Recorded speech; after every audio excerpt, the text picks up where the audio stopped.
Hey everyone, and welcome to the AI Leadership Podcast. I'm your host, Sam Joseph, and today we're very lucky to have astrophysicist Alex Wagner on the podcast. Hi, Alex. Welcome to the podcast.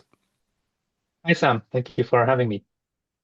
Our pleasure, and yeah, big thanks to Paul for introducing us. And yeah, that's Paul Marshall, who we've interviewed several couple of months back. But so, Alex, what's your technology or astrophysical origin story? How did it all begin? The My astrophysical origin started at the University of Leeds. That's where Mm, I did my undergraduate studies, mm, as well as what was a master in physics. And my final year project just happened to be in astrophysics, although it was quite mathematical. mm, And I chose it for more the mathematical aspect of it. And it went quite well. It was well posed, and my supervisor encouraged me to stay on for a doctoral degree with him. mm, He's an astrophysicist, and yeah, that's how I somehow, without really having much interest in astrophysics first, mm. uh, entered the domain of astrophysics. Right, right. Yeah, Yeah, so I interesting. finished. Yeah, I did the PhD for 3 years in Leeds, and Mhm. yeah, by the end of that, I was, I guess, an astrophysicist. Right. Yeah. And so there was the undergraduate degree was a physics degree, was it? It was, yeah. It was actually, it was in fact physics with astrophysics, Ah, yeah. because the University of Leeds had and still has a very strong astrophysics group there. Mm. So I think yeah, I chose that, but I wasn't inherently really interested in astrophysics that much. Mm. It just Mm. seemed the best degree to take there. Mm. But gradually I grew more interested, and by the end of my PhD, I was, yeah, starting to Yeah. really like it. Yeah. Well, we have something in common. I did a physics with astrophysics degree at the University of Leicester, Hmm. originally, and but it was my final year project there that I sort of like physics of the brain, and that's got I got interested in neural networks, and then I went off and did a master's in cognitive science, and then my doctorate in neural networks. I'd always been very interested. I mean, I really enjoyed the astrophysics side Hmm.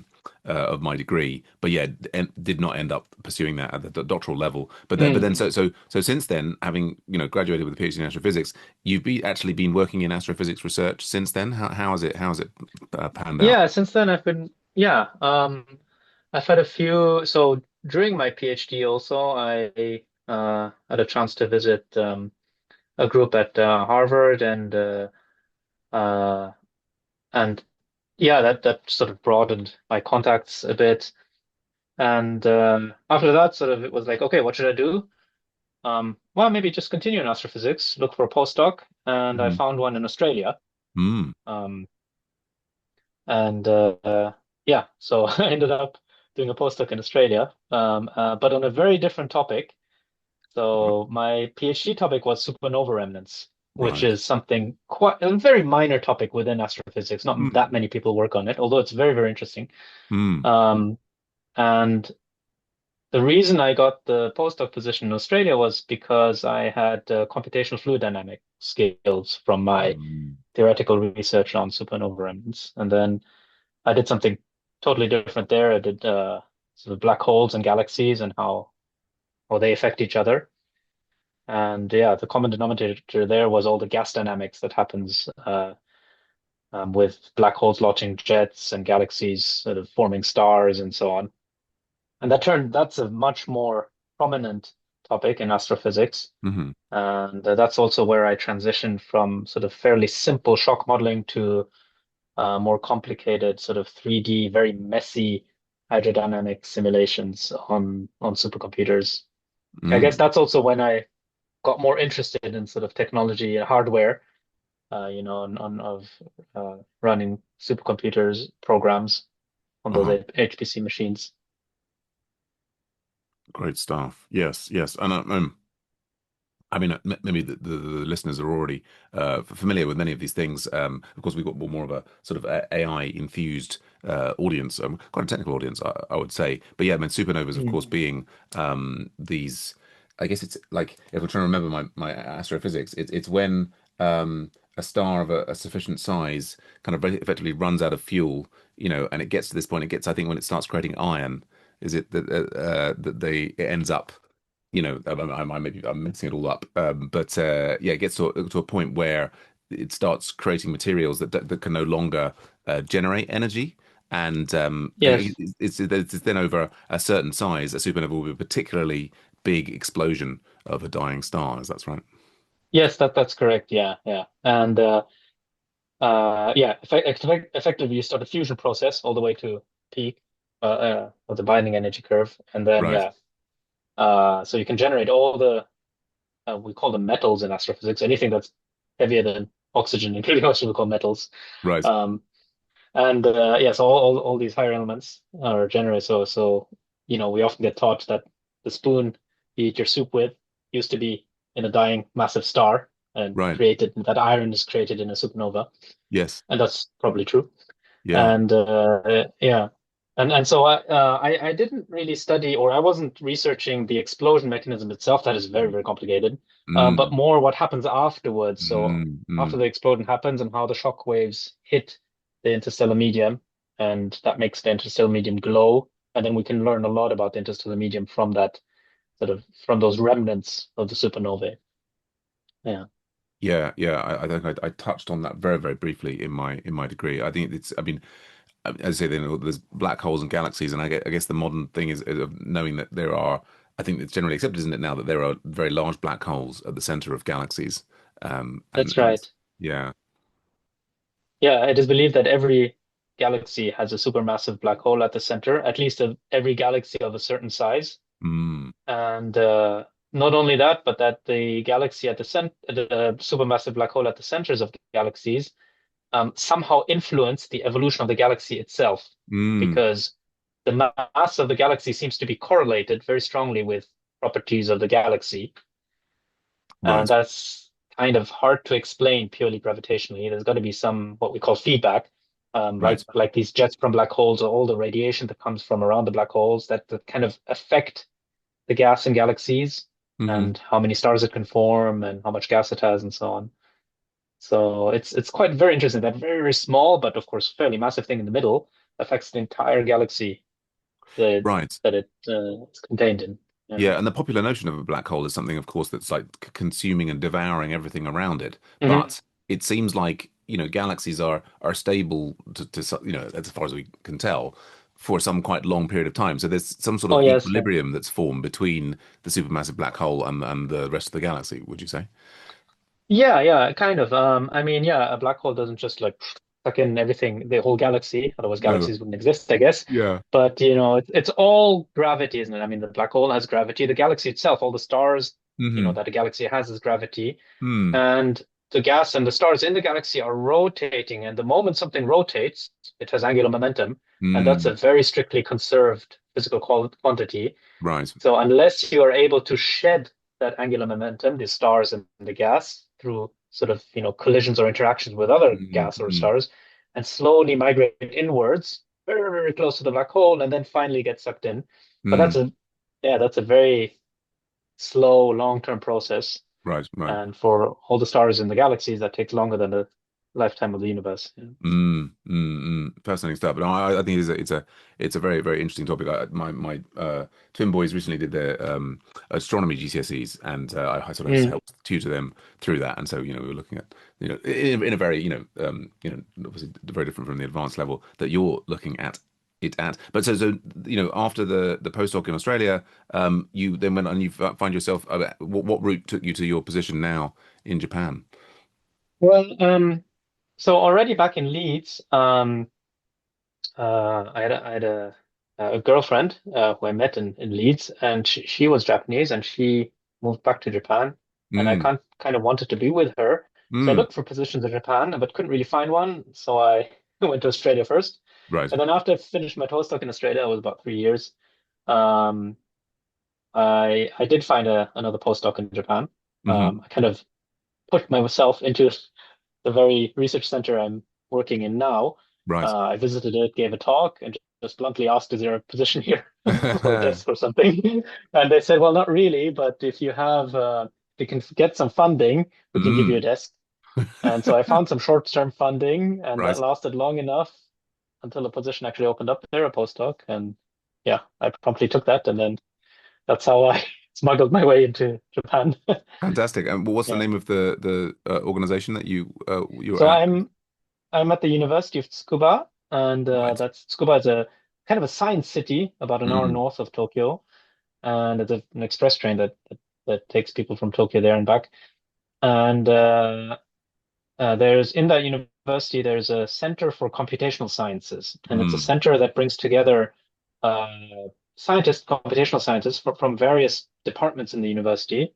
mm, Um, and they have a individual groups. So there's geophysics, there's particle physics, there's quantum physics, and there's an astrophysics group, there's a media science group, all kinds of things. And what we have in common is that we use supercomputers to do our right. science. Right. So we even host supercomputers. Yeah. And so Mm. I'm in the astrophysics group of that Center for Computational Sciences at the University of Tsukuba.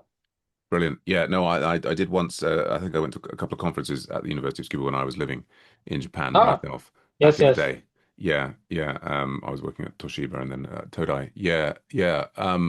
Fantastic. And so you're using supercomputers. It is you were describing how the move to sort of like shock modeling and these sorts of things. Is that the very latest? Mhm. What's the very latest stuff that you're working on that you can share with us? Is it more of the same, or is it focusing in on a particular aspect of astrophysics? Um, Yeah, I mean, so I'm working on in an area called sort of AGN feedback. That's the active galactic nucleus. That's essentially like a black hole that's lit up, Oh yeah. either shooting out jets or radiation, and the feedback that that has on the galaxies. So I focus mostly on jets. So Hmm. we use a really good relativistic fluid dynamic code because the jets are relativistic. So you have to treat that fluid as, a relativistic fluid. Hmm. And so we have a model galaxy and the jets shooting through it, and then all kinds of very energetic stuff happens between them. Hmm. And we see how the gas is sort of spread around and disturbed, and how the jet is deflected. And the interesting thing is that especially in the last 5 years, we've been working a lot with observational astronomers Hmm. and comparing their observations with our simulations because our simulations are fairly complex, but they give a lot of observational predictions. Hmm. For example, the jet itself you can see in radio observations because the jets are made from relativistic electrons and positrons, and it's a very magnetic jet. So they produce something called synchrotron radiation because the electrons kind of spiral around the magnetic fields and they emit radio waves and very bright. So you can, even with a fairly small dish, you can see those. If the sources are nearby, you can see the radio jets coming out of galaxies. Mm. And the gas in the galaxies you can see you can often see in optical emission.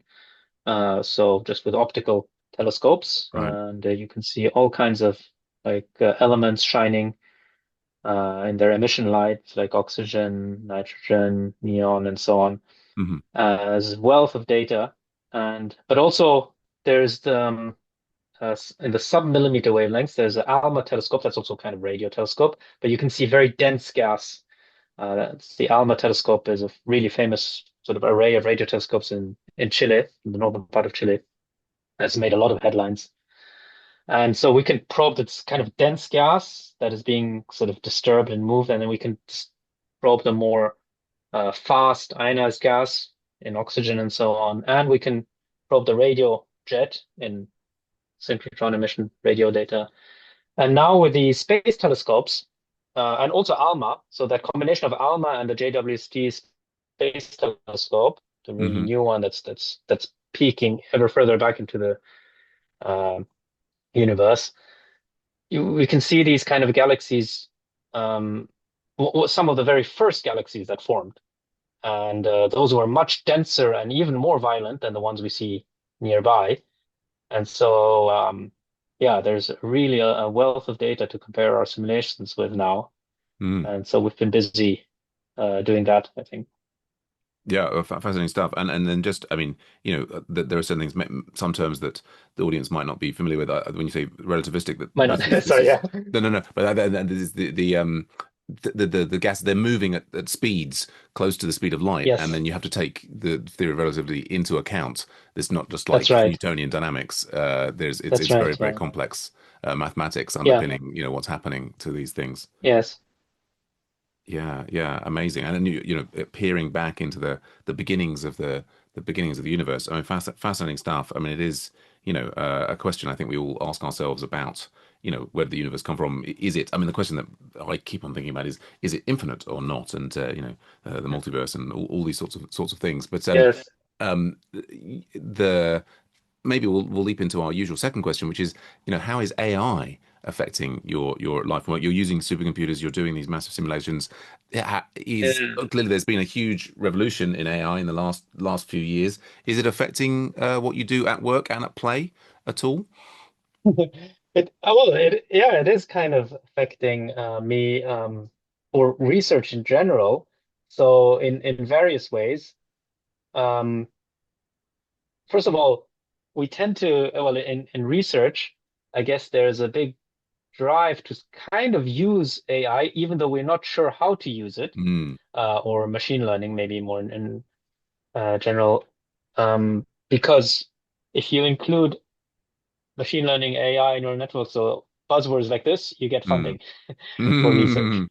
mm, And of course, yeah, the country wants to, wants their status in the AI developments, compared to the rest of the world. So they're putting in a lot of money in that, and even into fundamental research. So mm, we have to come up. So we're realizing this, and we have to come up with problems that can be solved or can realistically be solved with AI. mm, Um, and so, um, but that's tricky, of course, because we can't really just use large language models or something and then, mm. feed it data. It's not like kind of administrative work that we're trying to accelerate, but actual, for example, fluid dynamical code, or often what we do is, we have a lot of ray tracing code Oh yeah. because in the end, what we see from observations of the universe is radiation. And radiation, travels in straight lines, although it gets scattered sometimes, Hmm. or sometimes it gets bent around gravity, around black holes. Hmm. So we Hmm. need to trace how the radiation actually reaches Earth and the observer. And that's a quite complicated problem. And then from that radiation, we need to infer what actually happened in that Hmm. astrophysical source, in that galaxy or in that Hmm. gas clump or around that star or black hole or whatever. Hmm. And so until now, we've been doing these simulations and kind of just inferring from the results, well, if this happens, then that happens. But now we're thinking of more and more ways to just run a series of simulations and then construct a neural network from that, and create a machine learning algorithm from that, and then yeah, and then use that um, often together with some sort of way like MCMC to do the inverse problem and to Hmm. infer back what the source of that radiation was like. So that those kind of ideas um, are also creeping into theoretical astrophysics. And in Hmm. fact, the observational astrophysicists have been using neural networks for a long time already. I remember when I started the PhD in Leeds, there was Hmm. somebody in our group who explored using neural networks um, to estimate. The Earth is hit by energetic cosmic ray particles, and they Right. create this kind of complicated shower of secondary particles. And we have detectors on Earth to Hmm. spot them. And then we reconstructed the shower of particles to, guess what that primary cosmic ray was that hit the atmosphere. Hmm. It's a very, very complicated process, and all you have is a sort of a signal on a very segmented mirror. And I remember people trying to construct, yeah, neural networks to create fast um, and accurate estimates of that primary cosmic ray hitting the atmosphere from that signal that the air shower gave at the surface of the Earth. So observational astronomers have been using neural networks on and off for I think for at least 2 decades, maybe even earlier. I'm sure Hmm. the people at CERN have been doing that too with their particle Yeah. detectors, high energy physicists, I think, yeah, have been using machine learning for a long time. And then also recently, I see more and more machine learning efforts from observational astronomers, um, that, for example, even optical astronomers, you observe a galaxy, but you're looking far into the universe. So it's kind of just a blob or a couple of blobs next to each other. Hmm. And then you're trying to estimate, well, how far is it really, and how massive is that galaxy? How much gas does it have from sort of a couple of blobs?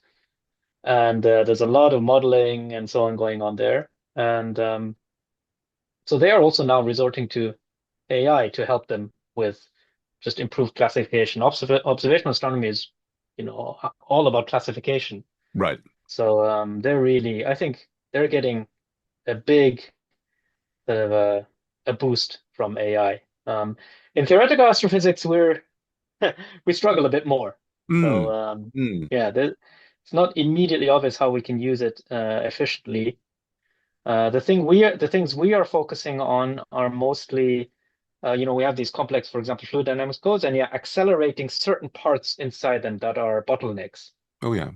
Um, uh, for example, the radiative transfer inside such a code, or um, like what we often have to do is calculate how much gas moves from one side to the other, and Hmm. that depends on the initial conditions on one side of on the other. Hmm. And then there's a certain mathematical problem that needs to be solved. It's called the Riemann problem, and Right. it's a little bit tedious solving that, Mm. and it takes a long time. And so uh, people have experimented with actually training a neural network that can just, given the sort of surrounding state of a gas, it'll tell you how the gas would move in that very Right. instant. Right. Um, so very locally, you can Hmm. accelerate calculations like that. But we tend, in theory, not to use kind of global models with Hmm. machine learning, just sort of, okay, let's, model a series of galaxies and see how they rotate or something like this. I haven't seen much of that yet. Um, Right. Perhaps because it's difficult to then go back and retrieve the physics that was actually causing whatever you're trying to look at. Right. Yes. I mean, neural networks, of course, able to sort of learn very complex mappings, but then Mm, there are they can be somewhat impenetrable in terms of like why do they have this mapping or that mm, mapping and so on. I mean, I guess in terms of terminology, and I think this is perhaps well, who knows the rest of the world is you know AI of course has been around for a long time, um, in one form or another. I mean, sort of the recent evolution with kind of LLMs and transformers and so on seems to very I don't know if it's cleanly like we can definitely refer to ML and how that's used and and I think particularly back in 20 years ago it seemed like neural networks weren't going to be the best system. Support vector machines mm, were king of the hill, but neural networks now seem to be the sort of key, one of the key I guess I say that there's still many other kind of pattern recognition approaches and simpler ones that one should be using for many problems. mm. But for the most complex problems, absolutely, your neural networks and the standard machine learning toolkit. I guess Yeah. yeah, that these days I tend to reserve that term AI for this new round of things, which is often the LLMs. I mean, I sort of imagine that for yourself, it sounds like you're doing quite a lot of programming. I mean, you're doing a lot of thinking Mm. and reasoning about the physics, and you're doing quite a lot of programming. I mean, there are lots of coding assistants available now. Yes. That just out of interest, what programming languages are you usually using for your simulations? Usually C++.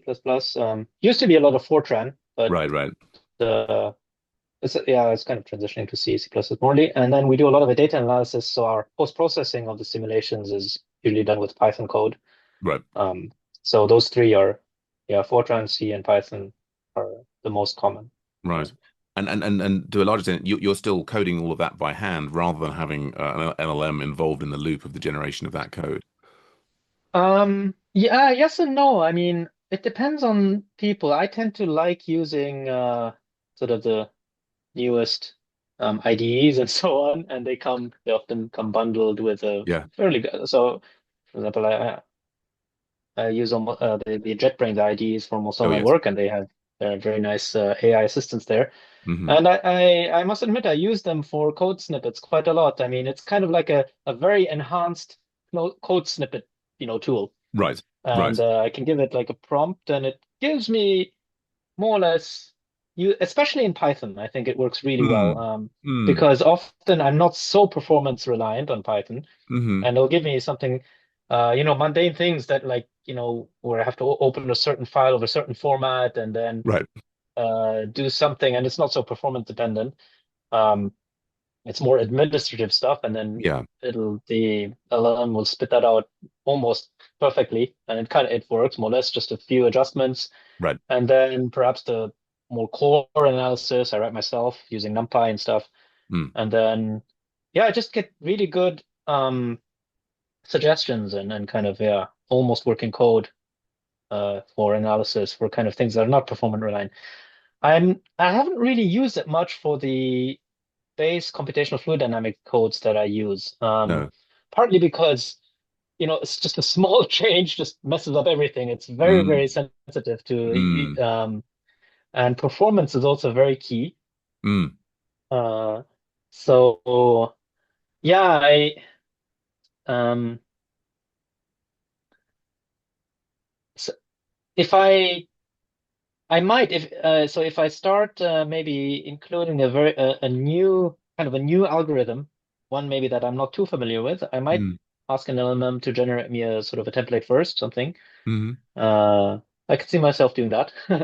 Just that I haven't so far, but certainly more and more I use it more and more in my programming and research life. I actually use it a lot in my teaching, Oh, really? LLMs. Yeah, Okay. because I found that very like started with just making my slides a little bit prettier with some graphs and things, Oh, yeah. generating some images. But actually, I realized it could generate like quizzes or even exam Right. questions. I don't use them for exam questions, but like mini exams or mini tests. Right. Um, they're really good at generating them. Mm. Um, and they, apart from occasional typos, they they tend to be very correct. And I can usually spot the typos because it's an Mm. inconsistency from the equation here to the equation below, and Mm. it's clear it's a typo. Mm. Um, uh, yeah, and so and even sometimes lecture notes. I Mhm. asked it, okay, I want to give a lecture on this and this and this and this topic, and Mhm. then it gives me sort of the lecture notes, and the advantage is it can output all this kind of stuff in sentences, and importantly, the equations. Ah, They're okay. all in LaTeX, Ah, you yes. can sort of copy them straight into your tech editor, and you have lecture notes, and then I can expand on them wherever I want with text. Right. But that all the equations are more or less there is a Yes. big time-saving thing to Yeah. create lecture notes for myself, and then I just hold them there, and then yeah. Brilliant. Brilliant. Yeah. That's Oh, that's that's been really. really useful. Yeah, I even use it to generate little sort of practice questions for my son. Uh, Oh, yeah. he often gets homework from his school. The teachers tell Mm. me you have to study on you have sort of self-study homework, Right. and you have to submit something. It doesn't really matter what. And sometimes I Yeah. just generate 30 multiplication questions or something like that. Right. Right. Right. Very useful for things like that. Yeah.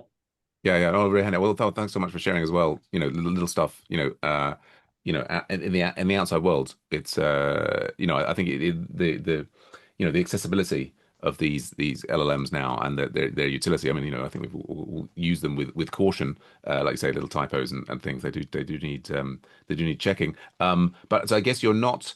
I mean, some people are sort of pitching the new LLMs and the reasoning models as being able to help with research. It's like having a PhD student in your pocket, these sorts of things. Like for your purposes, I guess it sounds like the kind of the research you're doing, you're not finding, for example, GPT 5.1 a useful partner for talking through ideas at the top level, kind of thing, or anything like that. Um, I've tried that actually. Not GPT 4 or 5, but Gemini Damn it. 2.5, or I don't know. Yeah, I have a subscription with Gemini because yeah. it's worked well for things. So I have some sort of intermediate advanced thing, I think, Mm, from it. mm, And I it helped. So um I think what helps is again it's kind of like a very fast and advanced reference tool for me. Like mm. yeah, I can say I want to know about how I could possibly do these and these and these calculations, Right. given these and these kind of conditions in this kind of physical setting. Is there Mm, a numerical scheme? What has been done? Give it fairly vague kind of, I want to know about this topic kind of, yeah. the most recent. And then it gives me an outline and something I can really, with references linked to it. And that is super useful. It Mm, gives me mm. immediately, you get a starting point Right. to jump in and do your literature. And then, but you can also interact with it. I want to know more a little bit about this side, or can you summarize? And it kind of more or less, yeah, gives you back information Mm, that you can use and cobble together a research plan. Um, I don't think I've found it that it was able to give me an entire like, okay, do this, this, and this, and this, and then you'll find a mm, new result. Kind of mm. not that would not be a research assistant. That would be a research supervisor almost. Right, right, right. Uh, but yeah, an assistant, somebody to bounce back and forth ideas with. It really kind of feels like that a little bit. Yeah. And then it cautions you because it knows so many things. It cautions you like, but when you do this, be careful about that. Mm, And you think, hmm. oh yeah, yeah, that's good that you told me because I Right. I might not have, that might have saved me a day or two. Yeah. And so yeah, I've tried that a little bit with something I've been trying recently. And it actually had to do with machine learning, sort of a numerical algorithm that I wanted to accelerate Yep. using a neural network. And I had very little idea of how to do it. And I got some good feedback. And I even asked to give me some sample Python code so I could see the logic behind it. And it did, um, although I haven't tested it yet. So Hmm. yeah, in that sense, it is a very useful, a fast working kind of assistant. Yeah. Uh, Yeah. yeah. No, no. Great. I mean, I think they are remarkable things. I mean, spent most of my research ended up being on that side of things, and I wasn't sure we'd ever see any Mhm. systems that were as capable as these in my lifetime. So I'm pleasantly Mhm. surprised.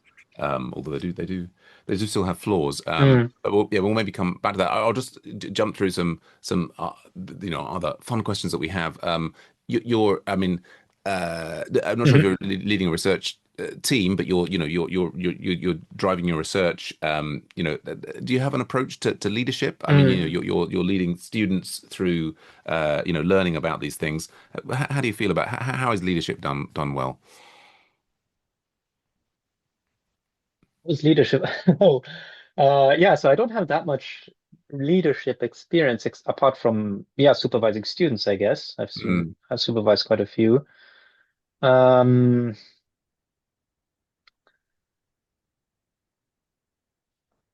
I don't know. If I were to really have, and I probably should at some point soon, a research group, a growing research group with other postdocs as well. mm, I think in pure research at least. I could not imagine it working very well if the environment was not good. mm, If, we'd have like maybe twice a week meetings and the environment, the interaction between people should be such that everyone should be looking forward to the meetings, right. even if they haven't done the work they're supposed to, just Mm, because, it should be fun for them to mm, discuss the science, to discuss the right. methods again, even if they barely did anything since last meeting.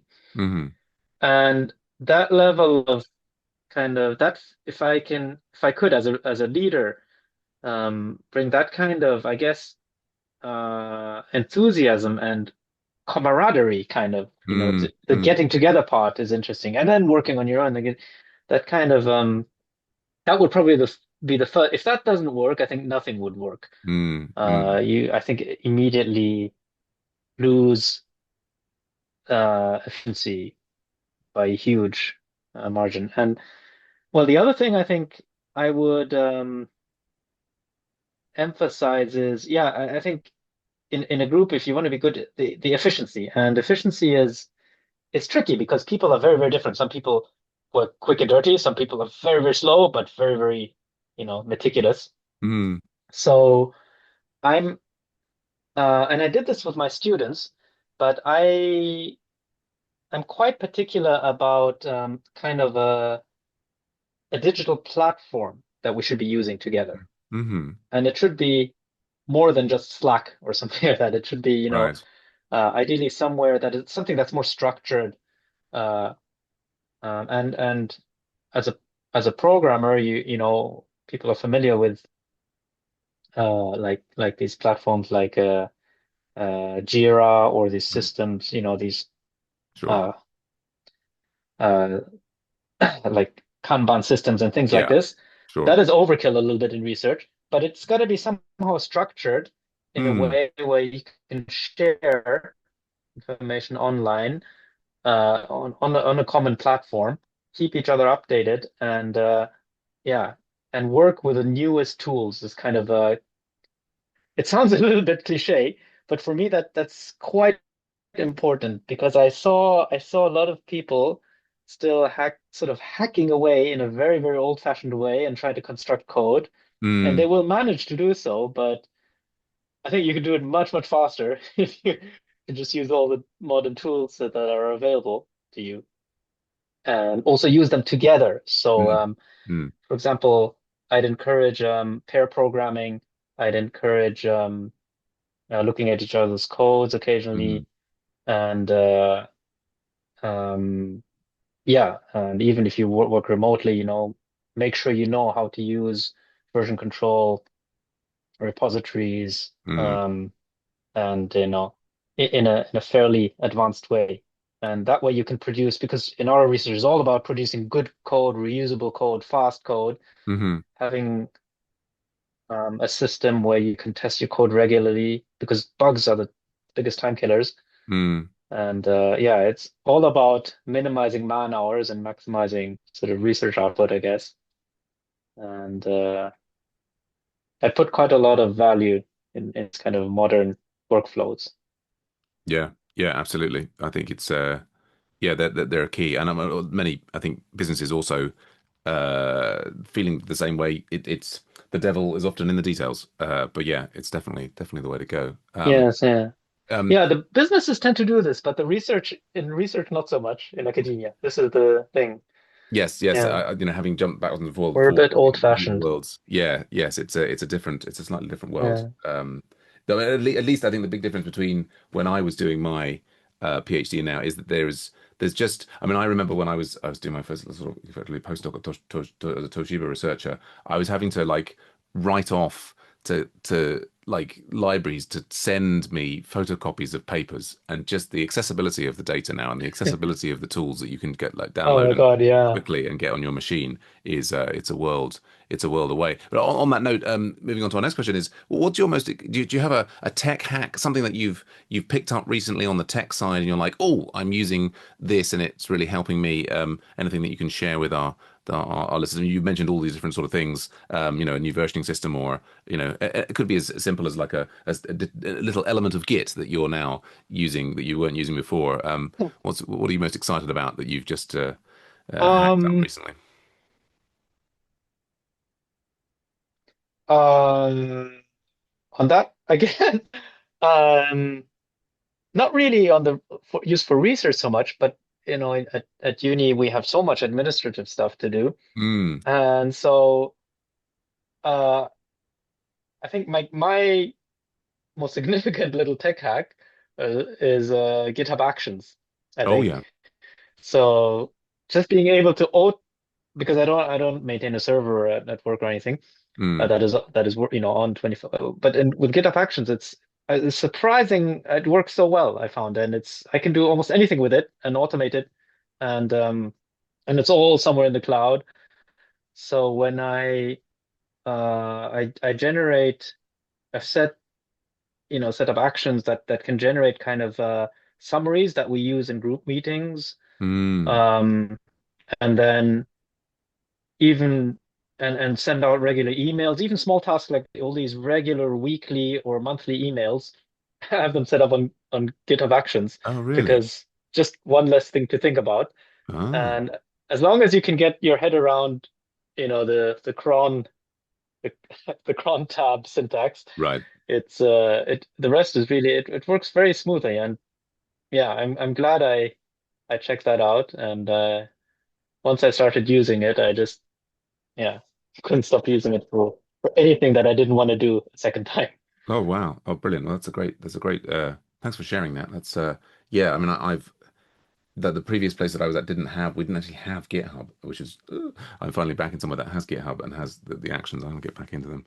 That's great stuff. Yeah, I meant to mention or shout out to Al Cattell who we had on the podcast before. His tech hack was using GPT-5 in the advanced audio mode and sort of having conversations with it as he walked along in the street. And I just mentioned like this week, I'm often trying to find podcasts on the technical topics that I'm, trying to level up in, not just get. I've struggled a little bit recently, Mm, and I realized that following on from what Al had suggested, now when I'm on my commute, I'm actually like, I've given up on certain trying to find just the right podcast. But so, for example, for Kubernetes, which is this software deployment framework or sort of Docker, but I'm mm, not describing it correctly, but sort of this way of getting sort of pods up in the cloud, and it has all these YAML files, and I was asking it to talk me through all of these different YAML files, and that's actually the stuff that I was sort of like manipulating at work, and that was really helpful. And then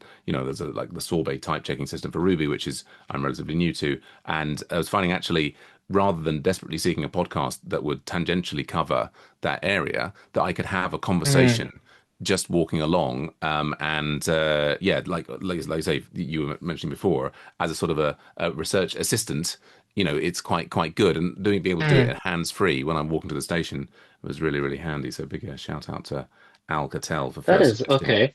Yeah, that is Yeah, true. it's That is interesting. I That reminds me of how I a new way I used um well Gemini recently was at the most recent conference last week I attended, uh-huh, and I thought, oh, they'd be talking about a certain topic or certain galaxy or certain source or something, and yeah, before the talk starts, I would ask it, tell me about this galaxy, and then it would give me a mm, summary. mm-hmm, And then as they started their talk, I'd already, yes, I'd remind myself, oh yeah, this galaxy, these properties, these things have been observed, and this is known about it, and so on. And then I'd focus on the talk, and I could understand it much better. It was sort of mm, like I got a quick rundown of what is known about a certain topic or a source right, right, before the talk. And I thought I'm going to do that every time now at the really well. conferences. Great tip. Great tip. Yeah. Yes. Yes. Wonderful. Wonderful. Yeah. Well, and then so moving on. I mean, I was sort of connecting back with some of the things we were talking about earlier. But the next question is about what you see as the future of AI, and I know that I don't know how much you're following it. I mean, there are, I think famously, Gemini, an earlier version of Gemini, came up with an improvement in matrix multiplication that actually, no human had previously discovered, and fed through into speeding up the process of training the subsequent Gemini model. So I think we've got Gemini 3 slightly faster than we would have done otherwise, because Gemini 2.5 managed to come up with this improvement to the underlying maths that used to do the matrix manipulation. And so I mean I know there are people who are sort of like working on sort of AI researchers that are kind of like they're sort of giving them a research direction, and then it's sort of spinning out 10 agents, and they're each like it's working out 10 different possible hypotheses, and then having the actual agents try and do the maths and the data manipulation to prove or disprove the hypotheses, and even generate an entire research paper like almost without any human interaction. It sounds like you're certainly not at that stage. Do you see research becoming very different, going forward as a result of, increasingly capable AI models? I think in some areas, yes. And yeah, I haven't been following that in so much detail, and I haven't thought about it too much, but I think there are some areas where um where AI can really boost output and good output, not just sort of, semi-incremental thing. But I think just because of its ability to find interesting parameter space that hasn't been explored yet. And Mm, so if you have something like, uh, and for example, in medicine, but I think that's very specific to certain areas and certain types of research. For example, if you have in medicine, if you're trying to find a molecule or something that hmm has a certain effect, then there's so many parameters, and and you just can't test them one by one by one. And but I can imagine that with an AI, you could say, okay, we tested in this range, it gave us an interesting thing. We did some lab experiments, and it was either positive or negative. It had this effect with this kind of confidence, and that is a paper, and that can be mm, mm, almost automatically written without much human input. In mm, high energy physics, as I said, I think that kind of we've searched this energy range, these kind of collisions under these, conditions, and we've found something to this significance, or we didn't find something, and then that is a paper, and that could be published almost maybe without so much human intervention. Um, and so maybe in terms of these kind of parameter space searches, certainly I think you can generate like output and good important output mm, um, quickly. And parameters, maybe not just even static parameters, but even different kinds of modeling methodologies, mix them up in ways that we haven't thought of. And mm, say, if you mix this and that method with this, that has never been done before, that might give you something weird. I think the ability of it to pinpoint you in certain interesting directions is the most valuable. And I think um, that kind of catalyst effect of research will be very important, and people will leverage that a lot. And then to what extent then the LLM or the AI can mm. then automate the whole process from actually creating that new methodology or theory and then writing another paper is debatable. But maybe that's not such an interest in the end because, um, okay, then the paper exists, but nobody has written it, nobody knows it. I mm. think, for it to be human knowledge, somebody actually has to understand it and know it and kind of maybe have been the best way of that is to be part of the creation process. Um, Mm, so if the AI creates a paper that no one understands, then it's not very useful, I guess. But I think yeah. So more and more because of the way it can sort of catalyze research or find interesting research directions that we haven't thought of. Um, it'll become more and more the norm to rely on AI. Yeah, to give us guide, as a research assistant, or maybe even sort of a good hands-off supervisor or semi-hands-on supervisor. Yeah, to guide yeah, our research. yeah, it's interesting. I mean, what's remarkable is how well they're doing on, certain benchmarks and, how, I mean, in the coding, business coding world that is, more my wheelhouse is that, for simple tasks, they can seem extremely intelligent and get a remarkable amount done. And if a human was doing that, you'd say, wow, they really know what they're doing. What's remarkable is how they then sort of fall down and seem to get, hopelessly confused in certain situations, and they still need a lot of human guidance. I think the really interesting thing will be to Mm, see is over the next 2, 3, 4 years is do they stay at roughly the same level? Like, I mean, we're getting these latest models, which I think mm, are better, but they're kind of only very incrementally better than, so let's say GPT-4. We mm, haven't seen, I don't think, such a big change as we saw between GPT-3 and GPT-4, where it suddenly, its ability to write code at the GPT-3 level was sort of laughable.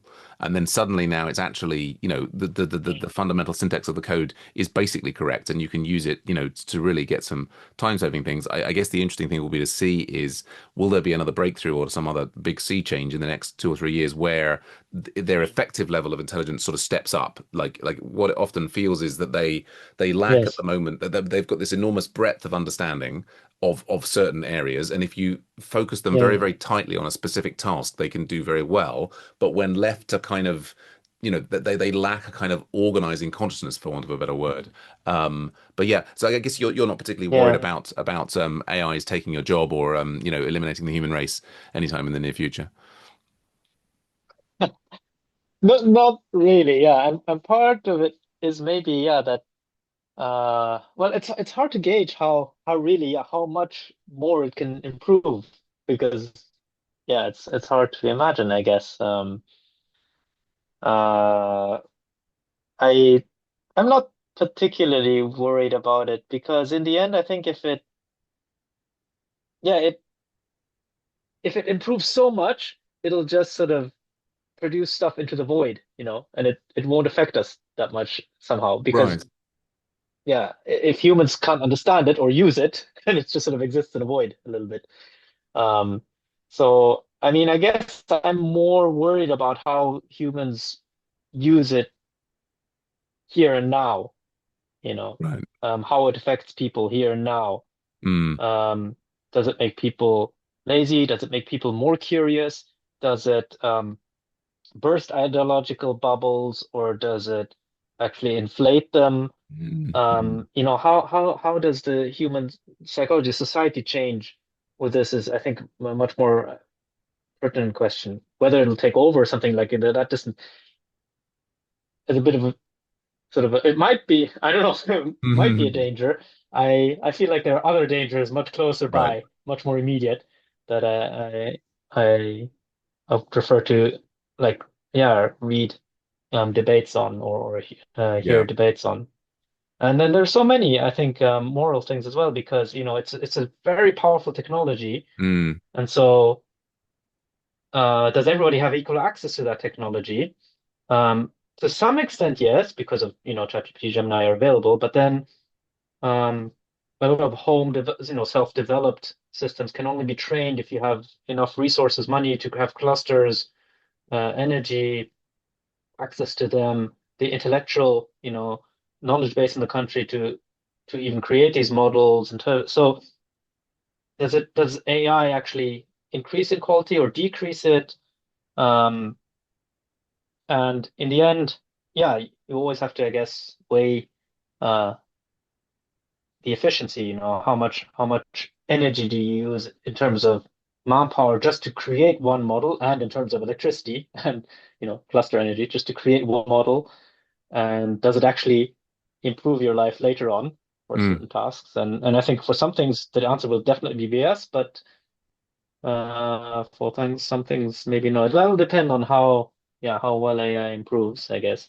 Mm. Um, Mm. so Yeah. Yeah. Good. Good. lots of things to think about, Yeah, I lots. think. Yeah, no, good answer. And Uh, I think you're absolutely right. There's definitely immediate effects on how it's affecting humans and how they interact with each other and how they behave.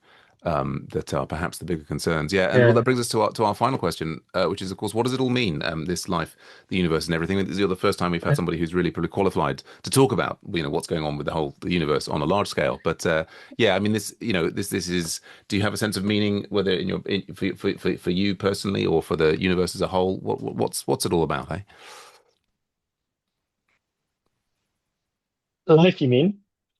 Not Yeah. AI, but Well, life yeah. in I general. mean, not just AI, just Uh, the experience of. I mean, I think the interesting thing, particularly like studying the universe, is there's like, wow, there's this yeah.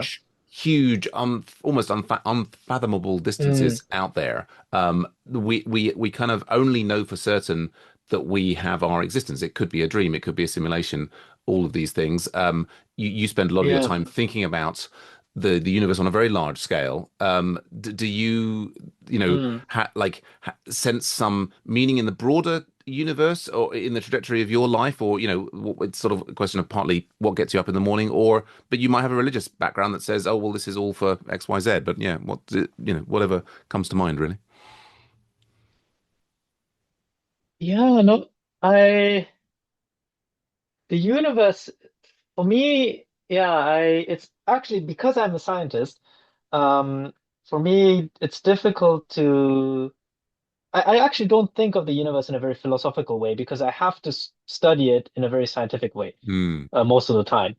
And sometimes I remember, but sometimes I realize, oh yeah, it's really uh, why does it exist? Why is it this mm, shape? Why are there, why is it general relativity? Why is everything so cleanly explained with that, mm, apart from inflation? But then, you have these. But so the why is always there, and sometimes I get lost in thoughts of that. But for most of the time, I think of the how mm, and the physical laws, and it's kind of like a big canvas, a playground where I can, it's like a big logic puzzle almost, like understanding all these laws of physics there and their mathematical, fairly mathematical simplicity, I guess, the beauty of it, and all these effects that can be measured, that can be tested, that can be written down mathematically. mm, It's just I guess I'm it's a luxury almost to the as a type of work to do that. I don't think of the universe so much in a philosophical way, but for me, um, I guess the meaning is yeah more about um, yeah it's more of a just living the life itself is the meaning. Living itself is the meaning. So it's like a mm, story kind of, mm, and it's like I just want to know what happens today and go through today, things I look forward to, things I don't, and I can go to work and think of these puzzles. It's a whole story that's developing.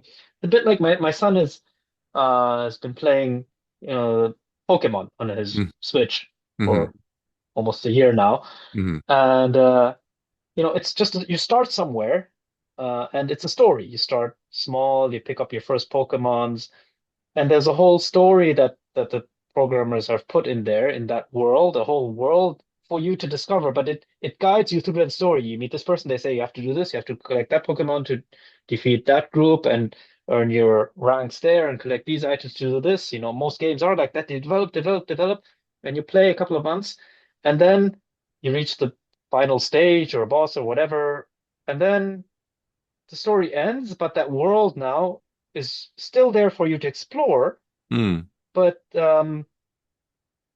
there's no more story. So you feel kind of lost, like I've done it, and now what? mm, Kind of. And but they're clever. The programs are clever. They actually include small threads of stories still even after the last stage to keep you interested.